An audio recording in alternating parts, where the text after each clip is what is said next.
Buen día, ¿cómo están? ¿Cómo andan? Ayer Milei volvió a Estados Unidos una vez más, número 14, 15, ya perdí la cuenta, y habló en un foro de negocios, donde se subió a la comparación que había hecho Trump en su momento entre la oposición en Estados Unidos y particularmente la oposición más de izquierda, en este caso el ganador de las elecciones, alcalde de Nueva York, Mamdani, con el peronismo en la Argentina, y dijo que son lobos rapaces disfrazados de corderos. Escuchémoslo. Es un honor estar acá rodeado de figuras tan destacables como el presidente Trump, un amigo tanto personal como de la República Argentina. También me alegra poder compartir el escenario con uno de nuestros más ilustres deportistas y orgullo de todos los argentinos, Lionel Messi.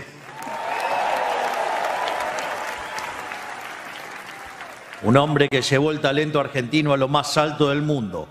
Una prueba viviente de que el esfuerzo, la dedicación y la pasión son capaces de generar milagros. Y la prueba de que a veces yo también puedo felicitar a un zurdo. Bueno, esa era otra parte del discurso. Más adelante él habla justamente de rapaces lobos. A ver si lo podemos tener. Yo creo que lo había... Sí, bueno.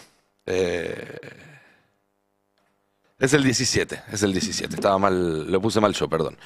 Si lo podemos tener, porque Milei acusa a la oposición de ser lobos disfrazados de corderos. Ahora sí, veámoslo. Una vez despejado el ruido político, ¿qué pasó? El mercado argentino tuvo su mayor suba histórica en un día, su mayor suba histórica en una semana y sigue subiendo, al margen que además bajó el riesgo país más de 400 puntos.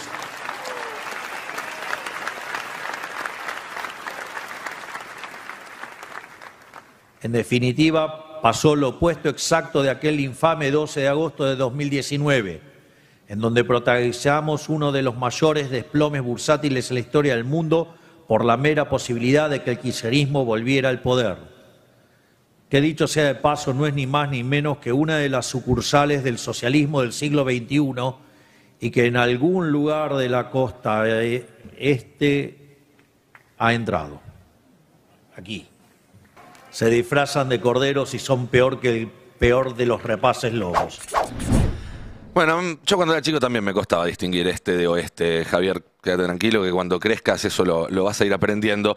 Pero lo cierto es que son ellos los lobos disfrazados de cordero, los autoritarios disfrazados de demócratas, los que expropian a los argentinos en nombre de la propiedad privada, los empleados de la verdadera casta, disfrazados de servidores públicos. Milei dice, lo dijo ayer, lo dice en cada uno de sus discursos, que quiere desarrollar el capitalismo en la Argentina. Sin embargo, en la práctica lo que está pasando es otra cosa.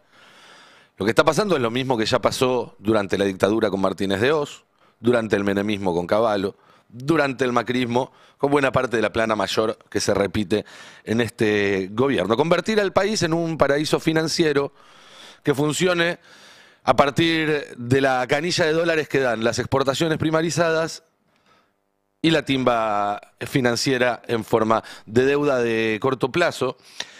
Y el resultado está más cantado que rajuña las piedras. Por eso vemos todos los días, todas las semanas, noticias como estas. Digo, vemos los que entramos al destape, porque en otros medios no los vas a encontrar. Pero el recorte nacional que paraliza obras y empleo hizo que la construcción en La Rioja registrara una baja del 25,1%. 25,1% en agosto.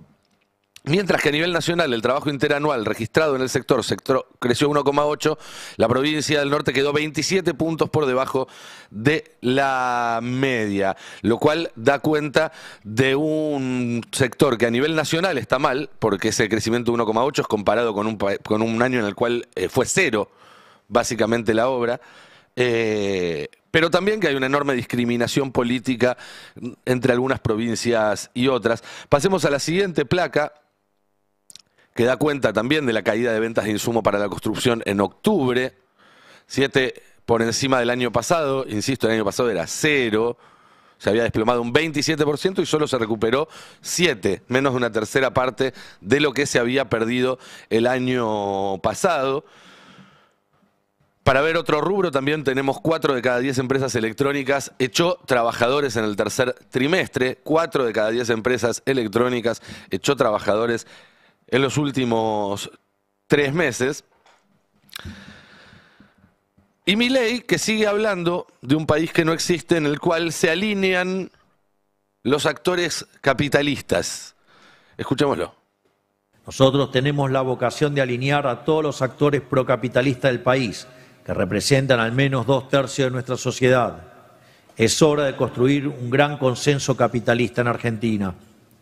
Y esta gran coalición del crecimiento se encuentra con una nación en la que está todo por hacerse. Un país descapitalizado por años de dirigismo irresponsable que privilegiaba el consumo por sobre la inversión. Esto es tan así que, al día de hoy, el 70% de las importaciones en Argentina corresponden a bienes de capital e insumos productivos. El sector privado ya sabe lo que tiene que hacer, conoce las oportunidades y entiende que el momento para aprovecharla es ahora. Fruto de la capitalización que recién estamos comenzando a ver y que se irá acrecentando con los años, Argentina explotará recursos y hará crecer industrias hoy subdesarrolladas. Por poner Bueno, ¿cuáles son estos actores que supuestamente quiere alinear Milei? Porque, por ejemplo, uno dice, bueno, los grandes capitales nacionales. Los grandes capitales nacionales tenían un jefe de gabinete y un ministro de Interior hasta hace 5 días y hoy no lo tienen. Las pymes, escuchemos por ejemplo a Julián Moreno, que es representante de APYME, la organización que reúne a todas las pequeñas y medianas empresas en la Argentina. En la empresa pago lo mismo, es casi un 11% de la masa salarial va a la RT. Es lo mismo que pagás de jubilaciones. Claro. O sea, una RT que se supone está para cubrir al trabajador en caso de algún accidente laboral. Pero la realidad es que si llega a darse esa lamentable situación, tampoco es que te volvés multimillonario, te garantiza una estabilidad por el resto de tu vida. Pasa que es muy magro, la verdad, porque se quedan con una comisión altísima. Altísima, y las pasa que son compañías con la guita. Son compañías de seguros a las cuales están de un lado, digamos, del mostrador, no están del lado de los trabajadores ni del lado de las pymes. Ni del empresario, claro. Entonces, sobre eso no se habla. Se habla sobre el costo laboral, que básicamente es quitarle derechos a los laburantes o ingresos, porque los topes indemnizatorios, bueno, ¿sabes? Todavía no está el proyecto en principio, totalmente. ¿no? Hay toda una especulación. Están como de alguna manera tanteando el mercado, ¿no? A ver hasta dónde podemos ir y hasta dónde no, en función de cómo reacciona la sociedad. Bien, entonces para las pymes tampoco es la reforma. Dirán, es para todos los trabajadores informales, para los trabajadores precarizados. Es un argumento que se escucha a veces.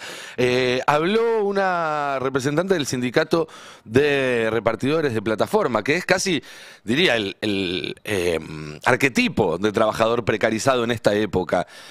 Y tampoco cree que esta reforma que está presentando el gobierno vaya a beneficiarlos.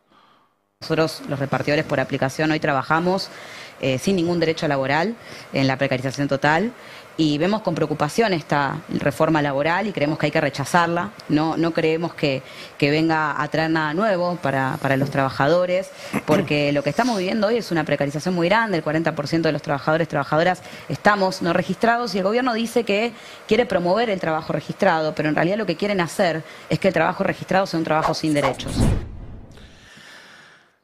Entonces habrá que preguntarle a los trabajadores registrados si creen que esta medida o lo que pueda hacer el gobierno en materia laboral los beneficia. Bueno, Luciano Greco es delegado en Molinos Río de la Plata, una de las grandes empresas del país. ¿A ellos los beneficia esto? Bueno, tampoco. Han venido con esta situación de querer derogar la negociación colectiva dentro de la planta, todos los acuerdos que nosotros tenemos dentro de la empresa que mejoran nuestro convenio colectivo, derogarlos, eliminarlos y pasar a una negociación individual, que es prácticamente lo que está queriendo hacer el gobierno, principalmente con esta reforma laboral antiobrera, que es destruir la negociación colectiva Y en el marco de ese conflicto, en una situación de debilidad, porque tenemos una recesión que está marcada y golpea a la industria de la alimentación, con la unidad de los compañeros, con una comisión interna que siempre ha ido de frente, que ha unido a los trabajadores, se ha podido resolver con una cláusula no despido una situación que había arrancado muy complicada, con 10 compañeros despedidos que estamos peleando por su reincorporación. Bueno, en principio, felicitaciones. Hicieron ayer un gran programa, Gaby y Noé, lo hacen todos los días también, donde recogemos estos testimonios, pero lo que podemos ver es que las pymes no, los trabajadores que quedan afuera del sistema no, los trabajadores formales no. Y eso nos debería dar una pista de quiénes son los verdaderos beneficiados por lo que propone este gobierno. El capitalismo de Milei, ese nuevo paradigma del que hablaba en el audio que escuchamos hace un rato, es un capitalismo de lobos rapaces disfrazados, de ovejas, de supermillonarios que le hablan a través de X al tipo que labura 15 horas por día para llegar a pagar el mínimo de la tarjeta y les dicen que están a bordo del mismo barco. Dicen, somos todos argentinos de bien. No como los cucas, no como los musulmanes, no como los judíos, no como los inmigrantes, no como los pobres, no como las mujeres o el enemigo de turno que elijan para construir esa falsa rivalidad y generar grietas, generar divisiones dentro de quienes vivimos de nuestro trabajo, que básicamente somos todos los perjudicados por las decisiones que toma el gobierno de Milei. Y entonces ahí tenés a los pelagatos que salen a defender a Galperín o a Elon Musk en nombre de una supuesta prosperidad compartida. Pero también, como contraparte, algunos dirigentes de la oposición que piensan que pueden subirse sobre esas divisiones y sacar provecho para sí. Ayer escuchaba un dirigente peronista, un tipo con muchos años de militancia, que encabezó también durante mucho tiempo una organización muy grande, con un laburo territorial muy desarrollado en todo el país, un laburo muy respetable. Y como no pasa por polemizar por él, y como digo siempre hay que discutir mucho de ideas y poco de personas, no vamos a pasar el tape, elegir no pasar el tape, sino simplemente discutir el argumento. Y el argumento que decía él es, hoy los trabajadores formales son una minoría, la reforma afecta a una minoría, entonces ¿por qué preocuparnos por esa reforma? ¿Por qué preocuparnos por una minoría? Pensemos en las mayorías. Y la verdad que es una aproximación muy problemática este asunto, porque claramente entiendo que no alcanza con defender los derechos solamente de los trabajadores formales. Eso ha quedado claro con los resultados del 23 y los de la elección del mes pasado. Pero generar divisiones artificiales dentro de una clase trabajadora que está toda agredida por este sistema es un problema. Y Perón decía que había una sola clase de personas que eran las que trabajan. Y yo eso lo interpreto de una forma, que es que hay trabajadores que pueden garantizarse una vida digna con el fruto de su trabajo, en blanco, también en negro. Hay mucha informalidad de clase media, media alta en la Argentina, sin duda. Y hay trabajadores que no, trabajadores que laburan mucho, en blanco, en negro, informal, formal, 8, 10, 12, 15 horas, pero que no llegan y no tienen ningún tipo de red, ni comunitaria, ni estatal que los sostenga. Pero son todos trabajadores y están todos agredidos por este sistema. Y la culpa de que los del segundo grupo no tengan derechos, no tengan garantías, o por lo menos esos derechos y esas garantías no se cumplan, no es culpa de ellos, no es que son vagos, no es que son chorros, no es que son negros. Es culpa de un sistema en el cual se rompen el lomo y igual no llegan. Un sistema económico, político y cultural diseñado para seguir quitando dinero de la base, donde evidentemente faltan recursos, y no solo en los bolsillos, en las obras de infraestructura, en los servicios públicos de calidad y demás, para ponerlo donde evidentemente sobra, que es en las cuentas bancarias de los Elon Musk, de los Galperín, de los supermillonarios, a los cuales tener 100 palos más, 500 palos verdes más, no les cambia en absoluto ninguna ecuación. Y todos los que tenemos que salir todos los días a ganarnos el mango, los que no podemos elegir si hacerlo o no, estamos del mismo lado en esta historia. Nos guste o no nos guste, nos represente más un partido, un candidato u otro. A la larga estamos todos hundiéndonos en el mismo barco. Incluso si votaste a La Libertad Avanza, incluso si sos dueño de un par de hectáreas, de una pyme. La verdad es que Elon Musk no te va a dar un lugar en el cohete a Marte, porque vos le lleves el sellito que dice que votaste a Milei. Ellos sí entienden, los supermillonarios, que son parte de una casta y que solamente pueden vivir cada vez más aislados de una sociedad cada vez más precaria. Ellos también entienden muy bien que la democracia no es compatible con su proyecto. Y están dispuestos a sacrificar a la democracia y a millones de personas, y al planeta también quizás, para seguir acumulando y acumulando y acumulando y acumulando. Del otro lado, muchos todavía no se dieron cuenta, y a nosotros obviamente nos cuesta mucho explicarlo. Por ejemplo, está ese argumento que pegó por todos lados esta semana. Lo trajeron desde Nueva York, pero también se repitió en Estados Unidos, en Argentina, y que tiene que ver con: si le subís los impuestos a los más ricos, entonces se van a otro lado y se llevan la plata, y entonces tenés que bajarles impuestos, no subírselos. Eso, primero que nada, es falso. Es totalmente falso. El nivel de los impuestos es solo uno de muchos factores que tiene en cuenta un inversor a la hora de decidir dónde poner la plata. Si no fuera así, no habría ni uno en Nueva York, que ya es una de las ciudades con los impuestos más altos del mundo. No solo los impuestos más altos del mundo. Alquilar una oficina en Nueva York te sale 4, 5, 10 veces más que una oficina parecida en Kansas, 20 veces más que una oficina parecida en México o en Buenos Aires. Tomar un taxi te sale 4 o 5 veces más. Una cena te sale por lo menos el doble o el triple. Y sin embargo, qué sorpresa, la gente que tiene mucha guita prefiere seguir teniendo una vista sobre el Hudson River y no venirse a Callao y Santa Fe. No es el único factor que cuenta. Hay cosas que no se pueden mover. Los recursos naturales no se pueden mover, las obras de infraestructura no se pueden mover, los equipos de trabajo grande no se pueden mover. Hay factores que cambian, como la distancia de un lugar a otro, el uso horario. Y hay valores simbólicos, culturales, de estatus que no se miden con dinero.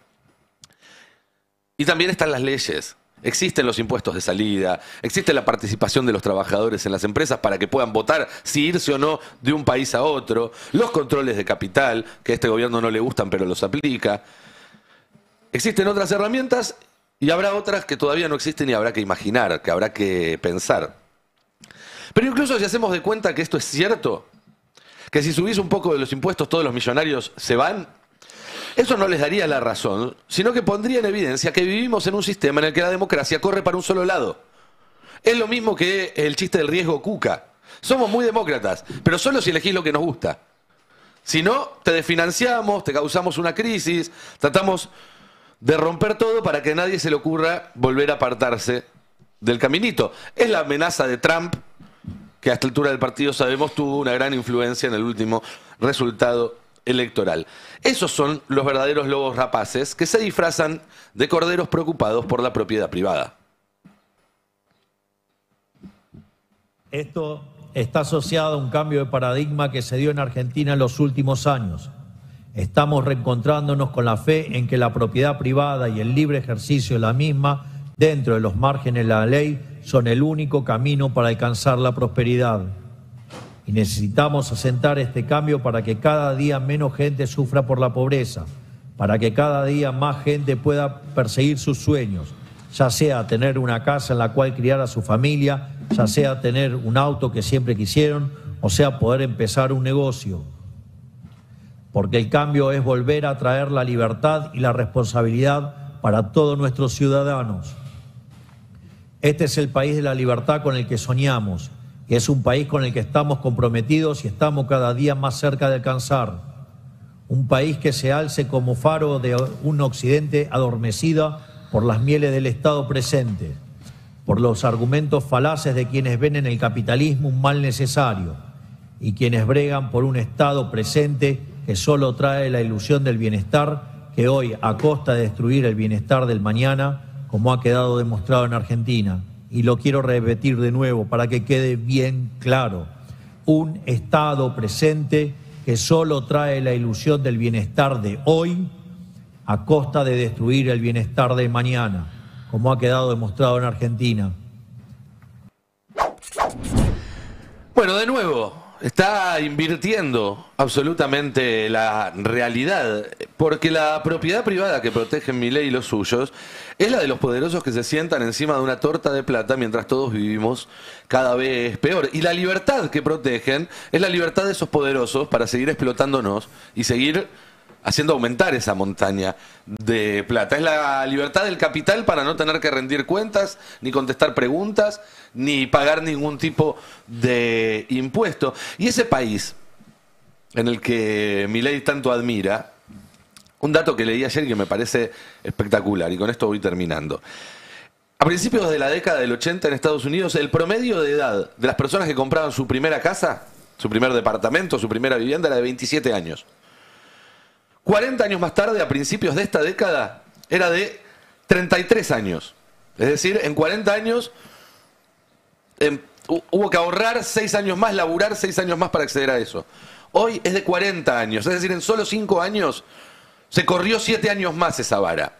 La propiedad privada, cuando se concentra, deja menos para los demás, porque hay una cantidad limitada. Entonces, obviamente, que si Elon Musk puede sentarse sobre una fortuna de, según calculan, dentro de poco tiempo, $1 trillón,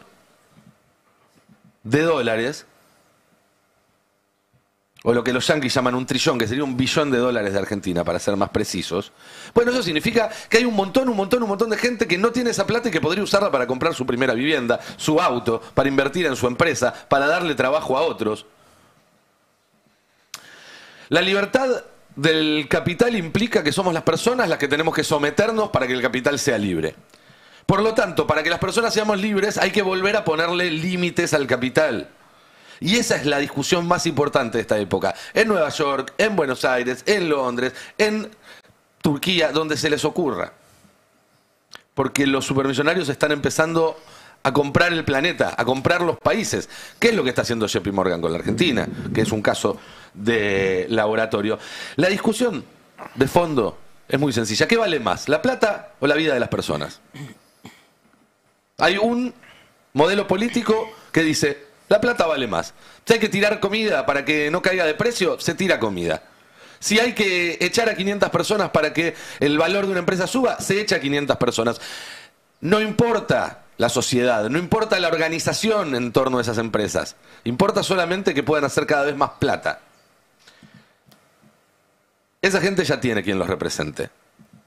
Ya tiene sus lobos rapaces disfrazados de corderos. Bueno, va siendo hora de que los corderos empiecen a organizarse. Empecemos a organizarnos, porque si no, vamos a terminar toditos a la parrilla. Buen día, ¿cómo están? ¿Cómo andan? Buenos días, Nico. ¿Cómo le va? Estaba pensando recién que iba a ser con $1 billón.